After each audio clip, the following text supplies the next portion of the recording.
할렐루야, 반갑습니다. 우리 복 있는 사람 영상 큐티에 참여하신 분들 너무너무 고맙고 사랑합니다. 하나님께서 오늘 우리에게 주시는 말씀은 요한복음 1장 19절부터 28절까지의 말씀입니다. 제가 봉독해 드리겠습니다. 유대인들이 예루살렘에서 제사장들과 레위인들을 요한에게 보내어 네가 누구냐 물을 때에 요한의 증언이 이러함이라. 요한이 드러내어 말하고 숨기지 아니하니 드러내어 하는 말이 나는 그리스도가 아니라 한데 또 묻되 그러면 누구냐 네가 엘리야냐 이르되 나는 아니라 또 묻되 네가 그 선지자냐 대답하되 아니라 또 말하되 누구냐 우리를 보낸 이들에게 대답하게 하라. 너는 내게 대하여 무엇이라 하느냐 이르되 나는 선지자 이사야의 말과 같이 주의 길을 곧게 하라고 광야에서 외치는 자의 소리로라 하니라. 그들은 바리새인들이 보낸 자라. 또 물어 이르되 네가 만일 그리스도도 아니요 엘리야도 아니요 그 선지자도 아닐진데 어찌하여 세례를 베푸느냐. 요한이 대답하되 나는 물로 세례를 베풀거니와 너희 가운데 너희가 알지 못하는 한 사람이 있었으니 곧 내 뒤에 오시는 그이라. 나는 그의 신발끈을 풀기도 감당하지 못하겠노라 하더라. 이 일은 요한이 세례 베풀던 곳 요단강 건너편 베다니에서 일어난 일이니라. 아멘. 오늘 말씀은 이렇게 시작합니다. 19절을 보시면 유대인들이 예루살렘에서 제사장들과 레위인들을 요한에게 보내어 네가 누구냐 물을 때에 요한의 증언이 이러하니라. 그러니까 이제 대제사장들 유대인들이 보낸 제사장들과 레위인들이 이제 세례 요한과 나눈 대화를 주로 소개해 주고 있습니다. 이 대화 속에서 세례 요한이 했던 말들이 굉장히 중요하다고 봅니다. 자, 먼저 20절 말씀에 보시면 요한이 드러내어 말하고 숨기지 아니하니 드러내어 하나 말이 나는 그리스도가 아니라 한데 이 말씀이 참 너무 귀해 보입니다. 사실 이 당시에 요한이 요즘으로 치면 아주 히트를 치고 있을 때였습니다. 아주 잘 나갈 때였습니다. 그러니 이 예루살렘에서 유대인들이 제사장들과 레위인들까지 보내가지고 요한에 대해서 마치 취조하듯 그렇게 감시하고 또 질문하게 된 거지요. 여러분, 아무리 신실한 주의 종이라 하더라도 잘 나갈 때 많은 사람들이 뭐 이렇게 부추겨 세워주고 할 때 그때 자기 자신을 지키는 것은 굉장히 중요한 일입니다. 우리 한국교회도 그렇고 미국 교회도 그렇고 정말 멋진 사역을 잘 나가는 목사님들이 그 사역의 정점에서 떨어지는 경우가 많았습니다. 그것은 곧 자기 자신이 마치 뭐라도 된 것처럼 그렇게 교만하게 변해버렸기 때문이지요. 그런데 지금 세례 요한은 그렇게 사역의 정점에 있을 때 정말 잘 나갈 때도 나는 그리스도가 아니다. 분명하게 자기 자신이 그리스도가 아님을 메시아가 아님을 밝혀주었습니다. 저는 이 말씀을 보면서 정말 세례 요한이 영적으로 탁월한 사람이다라는 생각을 가집니다. 잘 나갈 때 자신의 그 자리를 겸손하게 지키는 것 너무너무 중요합니다. 나는 그리스도가 아닙니다. 나는 그리스도가 아니라 그분의 종일 뿐입니다. 그런 고백이 바로 세례 요한에게 있었던 것이고 오늘 우리에게도 있어야 할 줄 믿습니다. 나는 그리스도가 아닙니다. 오직 높임을 받으셔야 될 분은 그리스도 한 분밖에 없습니다. 나는 오직 그분의 종이고 나는 오직 그분을 섬기는 사람이고 나는 오직 그분을 증거하는 사람일 뿐입니다. 라는 이 고백이 내가 잘 나갈 때든지 힘들 때든지 반드시 나를 붙잡고 내가 정말 주 앞에서 겸손하게 살아갈 수 있는 그런 은혜가 있게 되기를 간절히 소망합니다. 그리고 이제 21절 말씀에 보시면 이렇게 말합니다. 또 묻되 그러면 누구냐 네가 엘리야냐 이르되 나는 아니라. 또 묻되 네가 그 선지자냐 대답하되 아니라. 또 말하되 누구냐 우리를 보낸 이들에게 대답하게 하라. 너는 내게 대하여 무엇이라 하느냐 이렇게 물었더니 23절 말씀에 이르되 나는 선지자 이사야의 말과 같이 주의 길을 곧게 하라고 광야에서 외치는 자의 소리로라 하니라. 그가 뭐라고 말합니까? 세례 요한이 나는 선지자 이사야의 말과 같이 주의 길을 곧게 하라고 광야에서 외치는 자의 소리로라 함이라. 이 말씀을 보면서 굉장히 깊은 감동을 받습니다. 아까 좀 말씀을 드렸습니다만 지금 세례 요한이 굉장히 잘 나갈 때였거든요. 근데 그거 잘 나갈 때도 세례 요한이 뭐 돈을 챙기거나 자신의 소유를 많게 하거나 호화스러운 생활을 하거나 절대로 그러지를 않았습니다. 그런 광야에 계속해서 머물러 있었고, 그리고 낙태 트롯을 입었고 메뚜기와 석청을 먹어가면서, 요즘은 뭐 그거 건강식이라고 생각할 수도 있을지 모르겠습니다만 그 당시에는 그렇지를 못했을 겁니다. 그런 삶을 살아가게 된 중요한 이유가 내가 어떤 존재인가라는 것을 알았기 때문이죠. 나는 광야에서 외치는 자의 소리라.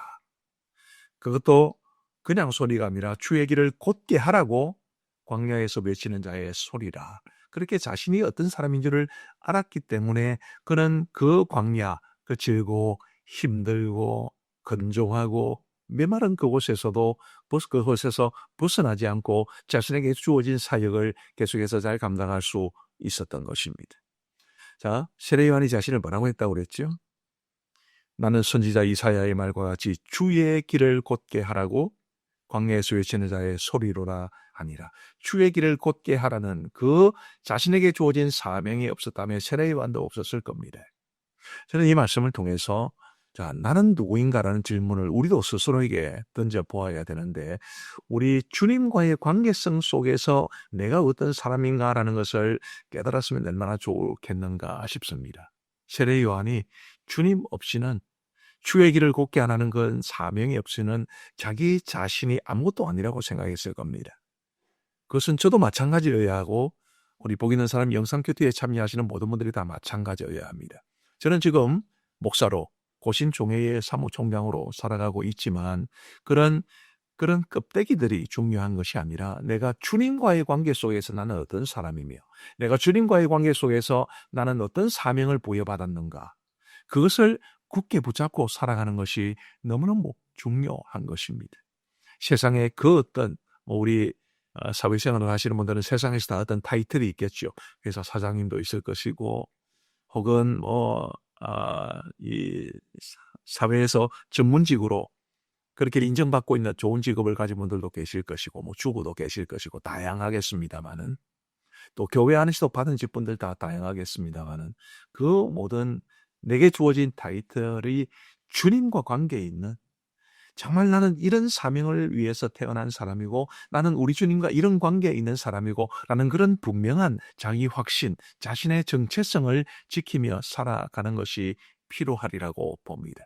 바로 그런 정체성 속에서 나의 삶의 모습이 드러나는 겁니다. 내가 주의 길을 곧게 하라고 광야에서 외치는 자의 소리라. 세례 요한이 자신을 그렇게 여겼기 때문에 그런 그 광야, 거칠고 힘들고 어려운 상황 속에서도 자신에게 주어진 자리를 지키면서 사명에 충실할 수 있었던 것 아니겠습니까? 그 정체성을 잃어버리면 사람 변질됩니다. 그래서 저도 그렇고 귀 복 있는 사람 영상큐티에 참여하시는 분들도 그러시고, 정말 나는 주님과의 관계 속에서 나를 어떤 존재로 여기는가, 하나님은 나를 예수님과의 관계 속에서 어떤 사람으로 부르셨고 어떤 사명을 맡기셨는가, 이런 부분들에 대해서 아주 깊은 자기 인식이 있게 되기를 간절히 바라고요. 그 자기 인식, 자기 정체성을 가지고 우리에게 주어진 삶을 최선을 다해서 살아갈 수 있게 되기를 간절히 소망합니다. 우리 마지막으로 이제 한 가지만 더 보시겠습니다. 24절 말씀해 보시면 그들은 바리새인들이 보낸 자라. 25절에 또 물어 이르되 네가 만일 그리스도도 아니요 엘리야도 아니요 그 선지자도 아닐진데 어찌하여 세례를 베푸느냐. 이거 그 선지자도 아니고 엘리야도 아니고 그리스도도 아닌데 이거 무슨 자격으로 세례를 베푸냐. 그렇게 물었을 때 26절 말씀해 보시면 요한이 대답하되 나는 물로 세례를 베풀거니와 너희 가운데 너희가 알지 못하는 한 사람이 있었으니 곧 내 뒤에 오시는 그이라. 나는 그의 신발끈을 풀기도 감당하지 못하겠노라 하더라. 이렇게 말씀하고 있습니다. 이 신발끈을 푼다는 것은 그 당시에 이제 노예 제도가 있던 시대인데 노예들 중에서도 가장 신분이 낮은 노예가 하는 일이었습니다.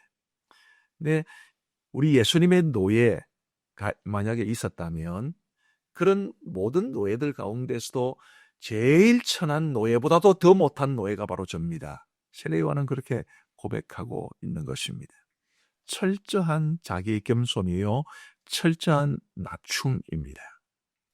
여러분들이 기독교의 신앙, 기독교적인 영성, 기독교적인 삶의 태도에서 가장 중요한 것은 자기를 비우고 자기를 낮추는 것이라고 볼 수 있습니다. 그게 바로 겸손인 것이고, 그게 바로 우리 하나님 앞에서 우리가 가져야 될 바른 모습이고, 우리의 공동체 속에서도, 다른 사람들과의 관계 속에서도 우리가 반드시 가져야 할 모습입니다. 세례 요한이 말한 것이 바로 그것입니다. 철저하게 자기를 낮추고, 나는 그의 신발끈을 풀기도 감당하지 못하겠노라. 우리 예수님의 모든 노예들 중에서, 우리 예수님을 따르는 모든 사람들 중에서 나는 가장 낮은 자입니다. 그런 고백이 우리에게 있어야 할 겁니다. 혹시 이 영상을 보시는 분들 가운데 목사님, 장로님들이 계시면 아무리 목사님, 장로님이라도 나는 주를 따르는 사람들 중에 가장 작은 자입니다. 그런 고백이 있으면 얼마나 좋겠는가 싶습니다. 사도 바울도 그랬지요. 나는 지극히 작은 자라. 나는 죄인 중에 괴수라. 그런 고백을 우리도 할 수 있어야 하는 것입니다. 그렇게 나를 철저하게 낮추고 나를 비우고 나를 드러내지 않고 내가 모든 사람들보다 가장 작은 자요. 특별히 그리스도 앞에서는 내가 천하디천한 아무런 자격도 없는 아무런 소망도 없는 사람일 뿐입니다. 그런 고백이 있어야 하나님께서 우리를 기뻐하시고 우리가 비운 그 자리를 하나님의 은혜로 채워주시게 될 겁니다. 내가 나를 채우면 하나님께서 채우실 공간이 없습니다. 나는 비우고 하나님은 채우시고 나는 낮추고 하나님은 높여주시고 이게 올바른 모습이지. 내가 나를 채우려고 하고 내가 나를 높이려고 하면 하나님은 오히려 우리를 낮추시고 우리를 비게 만드실 겁니다. 이것은 단순한 협박이 아니라 성경의 원리가 그렇습니다. 그래서 부디 정말 나는 지극히 작은 자입니다. 주님을 따르는 사람들 중에 나는 가장 작은 자입니다. 그런 고백이 우리 모두에게 있어서 하나님께서 그런 우리를 보시고 크게 은혜를 베풀어 주시고 채워주시고 높여주시는 그런 복을 누리며 살아갈 수 있게 되기를 우리 주님의 이름으로 축복합니다. 기도하시겠습니다. 자비하신 아버지 하나님 감사합니다. 오늘도 새로운 한 날을 주시고 우리 하나님의 말씀을 주신 것을 진심으로 감사합니다. 하나님 아버지 세례 요한을 통해서 우리 주시는 교훈이 너무나 큽니다. 하나님이여 정말 내가 잘 나갈 때에도 주님의 자리를 내가 빼앗지 않도록 도와주시고 주님의 영광을 탈취하지 않도록 도와주시고 나는 그리스도가 아니라 분명하게 선언했던 세례 요한처럼 나도 내게 주어진 그 자리를 벗어나지 않고 주님의 자리를 탐내지 않도록 은혜를 베풀어 주시옵소서. 아버지 하나님이여 세례 요한처럼 나도 주님과의 관계 속에서 나의 정체성을 발견하고 그 정체성에 합당하게 살아갈 수 있도록 도와주시옵고 무엇보다도 나는 주님을 따르는 사람들 중에 가장 낮은 자일 뿐입니다. 이 고백이, 이 자기 비움이, 이 자기 낮춤이 우리 모두에게 있을 수 있도록 은혜를 베풀어 주옵소서. 하나님이여 벌써 1월이 절반이 지나갑니다.